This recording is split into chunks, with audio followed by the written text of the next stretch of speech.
రెండు యొక్క భాజనీయత. ఇప్పుడు 343 ఉంది, అది 2తోని భాగించబడుతుందా లేదా అని చూడగానే చెప్పాలి. మరి అట్లా చెప్పాలంటే ఈ ధర్మం అనేది తెలిసి ఉండాలి. ధర్మం అనేది తెలిసి ఉండాలంటే దీన్ని జస్ట్ ఏం లేదు, ఒకట్ల స్థానంలో సరి సంఖ్య ఉందా బేస్ సంఖ్య ఉందా చెక్ చేసుకోవాలి. సరి సంఖ్య ఉంటే 2 యొక్క భాజనీయత అంటే సంఖ్య సరి సంఖ్య అయితే 2చే భాగించబడుతుంది. సంఖ్య సరి సంఖ్య కాకుంటే 2చే భాగించబడదు. సంఖ్య సరి సంఖ్య అయితే అది 2చే భాగించబడును. ఇది 2 యొక్క భాజనీయత. మరి ఎగ్జాంపుల్, క్రింది వాటిలో 2చే భాగించబడే సంఖ్య ఏది? First option, second option, third option, fourth option.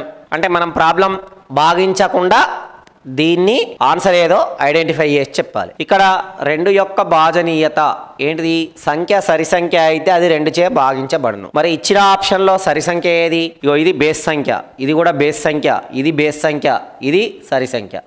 Fourth option answer.